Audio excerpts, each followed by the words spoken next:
Siema, właśnie przyjechaliśmy do Lublina i dotarliśmy do siedziby Jack Motorsport. To wszystko oznacza jedno, słuchajcie, że zaczynamy w końcu obróbkę silnika. Moc, jaką chcę osiągnąć w tym motorze, to jest między 700 a 800 koni i myślę, że w 100% mi to wystarczy, żeby walczyć o topowe miejsca w Mistrzostwach Europy. Tak więc w dzisiejszym materiale będziecie mogli zobaczyć, jak przygotowuje się silnik do motorsportu.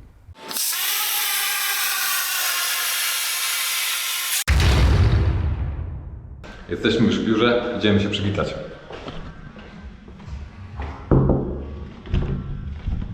Dzień dobry. Dzień dobry. Cześć Paweł. Cześć Grzegorz. Witam. Cześć Stefan. Cześć Paweł. Jesteśmy na miejscu. Panowie, co tutaj będziemy robić? Zajmiemy się Twoimi podzespołami. Co, przygotujemy podwyższe moce, podkute elementy, odpowiednio obrobimy, tak żeby zasuwało. No zapowiada się naprawdę grubo. Idziemy zobaczyć sprzęt, bo sprzęt, żeby to wykonać, jest chyba też taki, no, można powiedzieć, dosyć specyficzny. No, sprzęt jest najwyższej klasy, nie ma co się oszukiwać. Idziemy obczaić. Zapraszam.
Przejdziemy do w sumie naszych głównych maszyn pięcioosiowych CNC służących do modyfikacji głowic.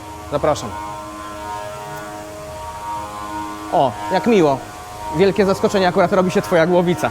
Nie, ale faktycznie tak jest. 2JZ i leci porting kanałów wydechowych w tym momencie. Także to trochę potrwa. Później zrobimy kanały ssące. No i przygotujemy komory spalania. Chodzi o zmianę geometrii kanałów ssących, wydechowych. Wszystko w celu uzyskania lepszych przepływów, lepszych prędkości tych gazów. Tak najogólniej. Czyli chodzi o to, żeby uzyskać większą moc w silniku. Ile czasu trwa porting głowicy? Wszystko zależy od tego, jak duży jest rozwiert, ile cylindrów głowicy, tak naprawdę kanałów. Średnio 2-4 godziny, czasem więcej, tak? Znaczy to jest samo puszczenie głowicy, natomiast stworzenie programu, modelu, testowanie tego, no to już są tak naprawdę tygodnie pracy. Każda płaszczyzna po przeskanowaniu składa się z takich małych punkcików, tak? Mając, że tak powiem, wszystkie płaszczyzny zbudowane z tych punktów, mogę sobie wymodelować kanał, jaki tego mi się podoba lub jaki, że tak powiem, klient sobie życzy. Słuchajcie, stoję już tak od 5 minut i się wpatruję, jak to się wszystko dzieje. Mega hipnotyzujące, można powiedzieć, i satysfakcjonujące na pewno dla oka.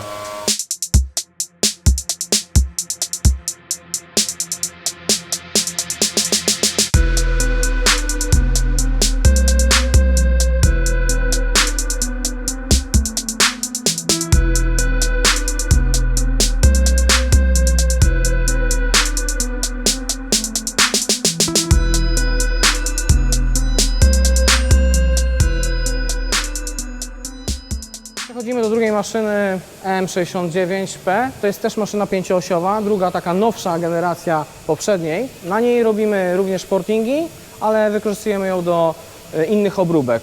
Obrabiamy tam, tak jak widać, teraz jest blok, różne obróbki frezerskie, rozwierty, przygotowanie pod tuleje, na przykład Darton. W tym momencie mamy Twój blok, znowu niespodzianka, jest już wstępnie napisany program. Tutaj będziemy zaraz to przygotowywać pod instalację natrysków, nadręka tłoków, natrysków olejowych. Seryjny blok GE wolnossący nie posiada natrysków nadręka tłoka z bloku. Więc żeby zrobić tą modyfikację i przystosować tak jak w silniku GTE, musimy obrobić odpowiednio powierzchnię, odlew w środkowej części bloku, odwiercić magistralę olejową, nagwintować otwory, tak żeby te fizycznie później natryski, które kupiłeś sobie z serwisu, założyć i żeby mogły chłodzić den kotłoka i smarować gładź cylindra.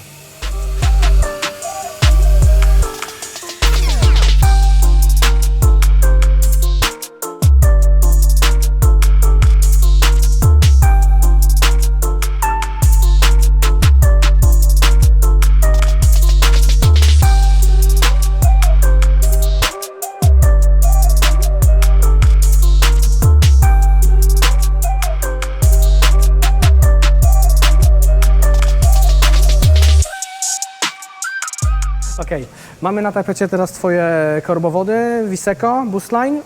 Fajny produkt, nieważne czy to będzie produkt z górnej półki czy z dolnej. Należy sprawdzić wymiar stopki korbowodu, wymiar tulejki, luz dosłownia oraz oś otworów. I to należy zrobić bezapelacyjnie, wtedy mamy pewność, że można bezpiecznie to założyć, spełnia to nasze wymagania i mieści się w tolerancjach. Mamy ustawioną średnicówkę na 55, także mamy 55,03, 0,3, może trochę więcej, 0,35. Tak sprawdzamy każdy korbowód.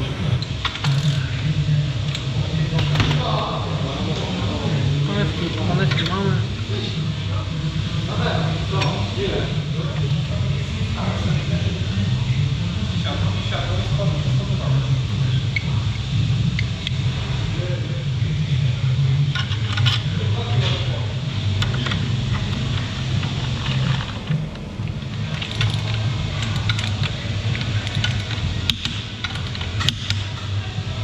Teraz chwila prawdy. Tak, i sprawdzamy jak wychodzi z luzem.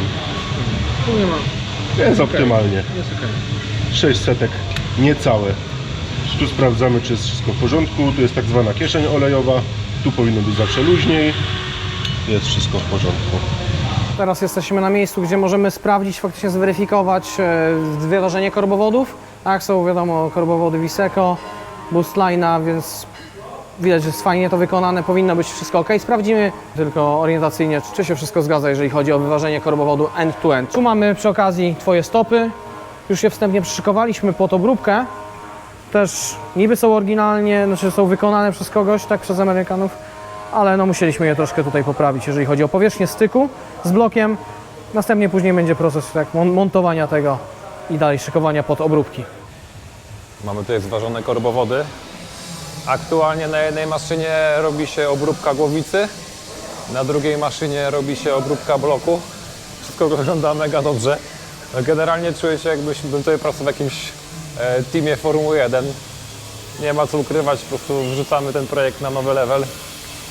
Proszę bardzo. Tak wygląda blok. Asia nagrywa tutaj też obróbkę głowicy. Jestem w dobrych rękach, to na pewno. Nie mogę się doczekać pierwszych testów, które już są coraz bliżej.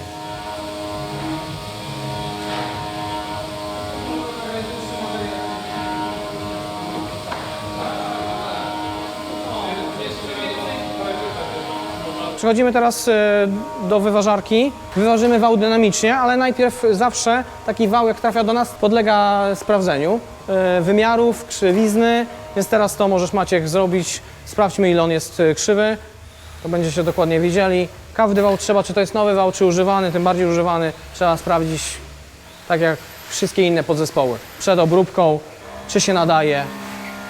Mamy 200 tam krzywizny, tak, Maciek? Także to jest dopuszczalne do takiej długości wału jak najbardziej.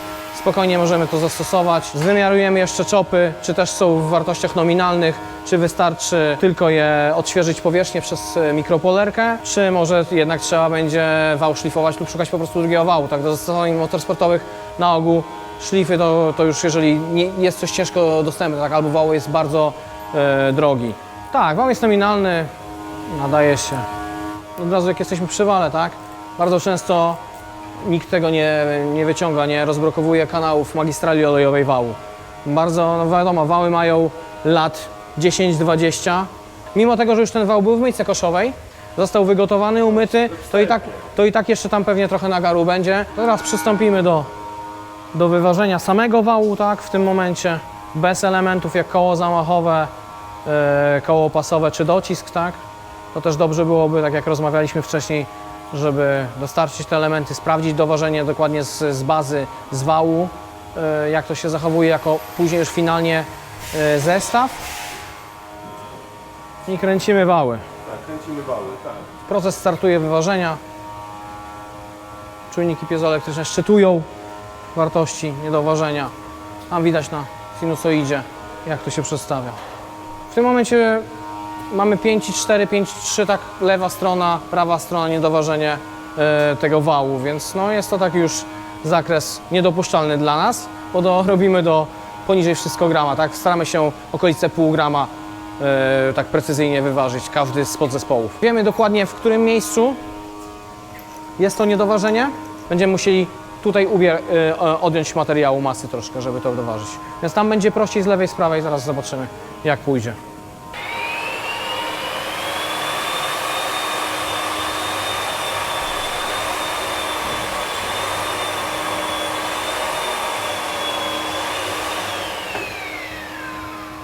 Zbliżamy się już do 1 grama, ale już nam się pojawiło po prawej stronie zielone światło, czyli już prawie możemy startować, ale w lewej jeszcze tam jest 1. Więc jeszcze korekcja. Mamy duży progres, 0,405, także oba na zielono, spokojnie możemy to zostawić. To już jest mega precyzyjnie. Mamy już wyważony wał. Ponoć możemy kręcić do 9000 teraz wałem. Tak więc można grubo dmuchnąć w turbo i jechać z tematem. Idziemy teraz na kolejną stację, gdzie właśnie zaczyna się rozwiercanie silnika. Nie ukrywam, że czuję się tak trochę w Klikolandzie i czuję, że to jest przełomowy moment przy budowie auta. To miejsce zapewni nam dużo mocy. Dobrze, czyli jesteśmy znowu przy EM-ie. Tak jak Wam powiedziałem wcześniej, nie używamy jej tylko i wyłącznie do portingu, gdzie ona jest stworzona w zasadzie do tego, ale też możemy wykonać jej inne funkcje. Robimy teraz rozwiert Twojego bloku pod kute nadwymiarowe tłoki, tak? Czyli w tym momencie możemy zajrzeć do środka, rozwiercamy z chłodziwem i pojedziemy wszystkie po kolei, tak? Na dany wymiar, wszystkie będą idealnie równe. Później zrobimy jeszcze na tej maszynie płaszczyznę, już pod uszczelkę i przygotujemy do montażu płyty symulacyjnej, tak żeby trafiło na honownicę. Już finalnie zrobimy odpowiedni luz, tak żeby zniosło to żądaną przez Ciebie moc. No to tak trochę mało ale to można wnioskować do tego innego, tak, żeby...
Czyli mamy teraz płytę symulacyjną zamontowaną, za chwilę ją zdejmiemy. Po co jest płyta symulacyjna?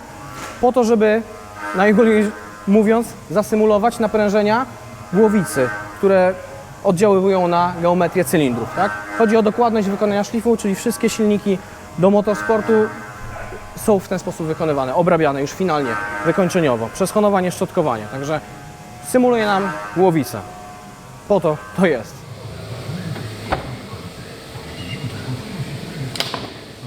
Tak mi będzie lepiej.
Wkraczamy w ostatni proces obróbki cylindrów, proces wykańczający honowanie. Polega to na tym, że trzeba nadać odpowiednią powierzchnię, wymiar cylindra i przede wszystkim odpowiednie parametry chropowatości, odpowiedni kąt siatki honowniczej, tak żeby zarówno było maksymalnie zminimalizować tarcie między na tłok cylinder, a utrzymać po prostu siatkę odpowiednią do trzymania filmu olejowego, tak żeby po prostu to optymalnie pracowało, więc tu jest też odpowiedni proces.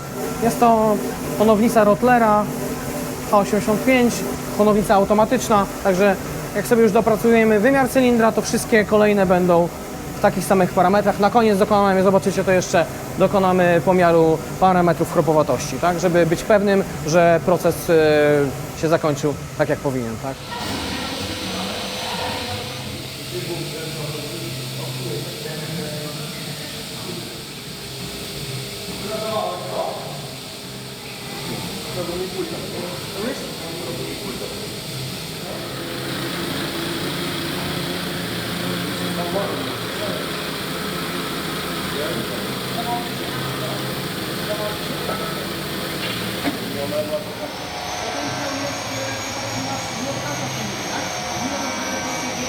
Jako ciekawostkę myślę, że jeszcze warto dodać, że seryjny silnik 2JZGE ma w okolicach 215 koni.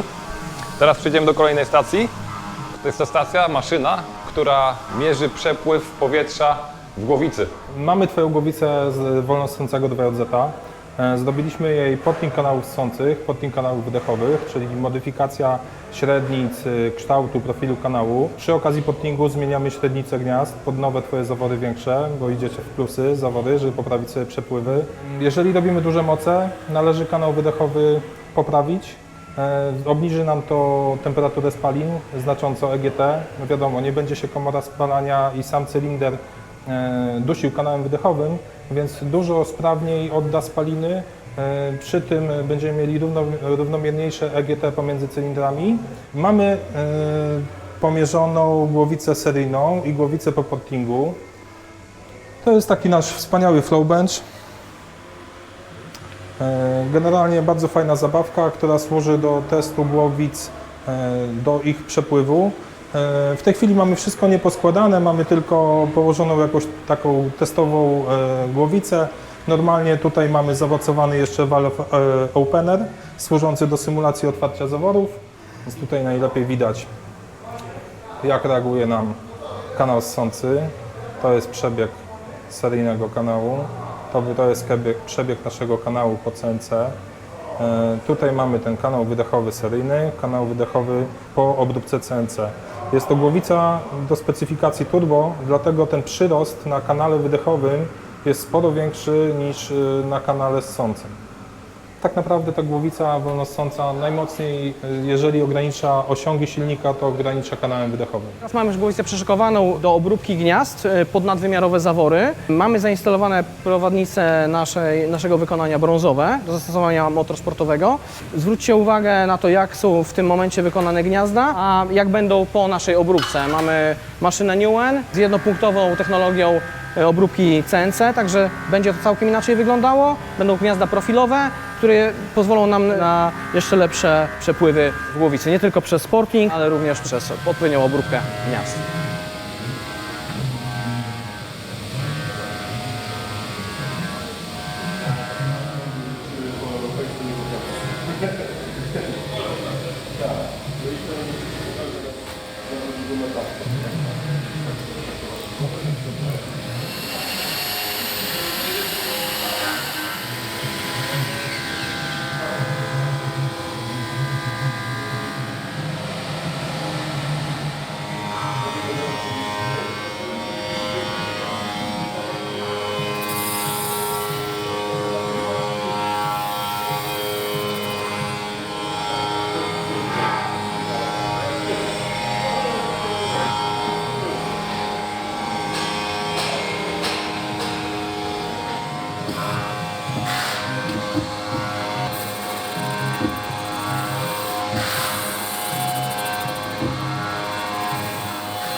Teraz sprawdzimy zawory dla 100% potwierdzenia, czy są proste. Tak, mamy nowe zawory, ale zawsze tak samo jak przy korbowodach, sprawdźmy, czy nie mają bicia. Bicie nam na poziomie niecała 100 milimetra, także jest perfekt.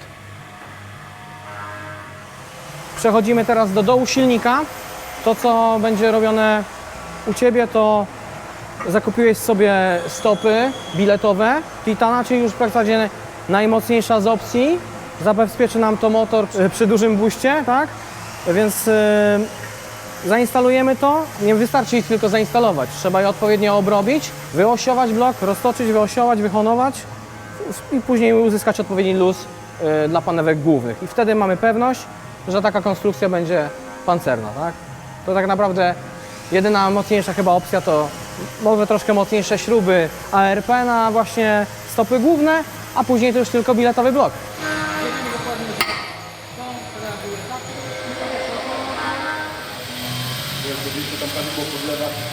Jako że planujesz dużą moc, musimy sprawdzić wartości gapów na zamkach pierścieni. Tak? Zazwyczaj jest tak, że trzeba robić korekcję. Żeby nie było za ciasno, będzie duża temperatura, więc powiększamy o odpowiednie wartości, tak żeby po prostu działało wszystko. Zawsze należy to zrobić. Sprawdzić, ewentualnie dokonać korekcji.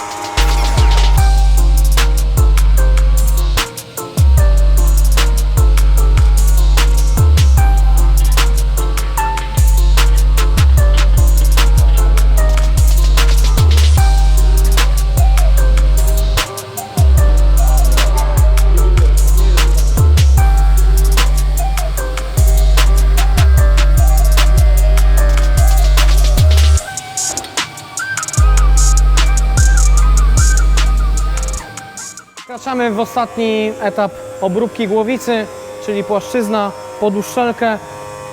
Wykonamy to i tak naprawdę zostanie nam jedynie mycie, składanie i regulacja pod Twoje wałki BC. I będziemy mieć finał operacji dla silnika w zasadzie.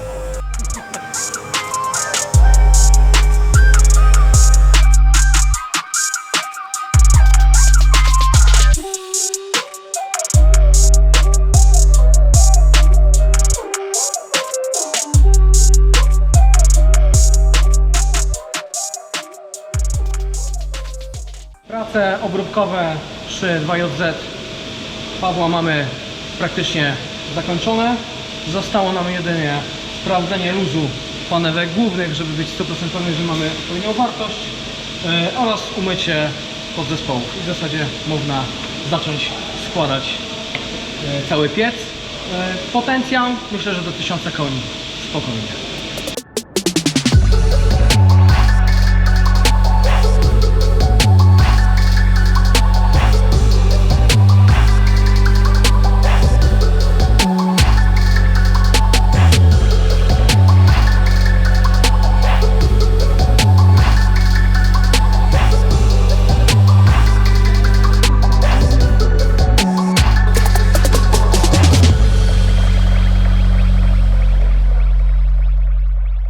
Jak widzicie, silnik mamy już przygotowany. Kolejny etap w związku z motorem będzie złożenie go w jedną całość, czym zajmie się Marek. My w międzyczasie oczywiście też cały czas działamy z Subaru BRZ, dokładamy kolejne elementy, co będziecie mogli zobaczyć w kolejnych odcinkach. I co, jak podobał Wam się odcinek, dajcie łapkę pod filmem lub komentarz wspierający Jest Moc. To pomoże filmowi rozwijać się i lecieć po internecie bardziej, a nas to też pewnie zmotywuje, żeby jeszcze lepsze materiały dla Was robić, ponieważ uważam, że w tym odcinku dosyć konkretnie wyczerpaliśmy temat, z czego nie ukrywam, że jestem usatysfakcjonowany i mam nadzieję, że Wam się podobało. Widzimy się w kolejnych odcinkach. Piona!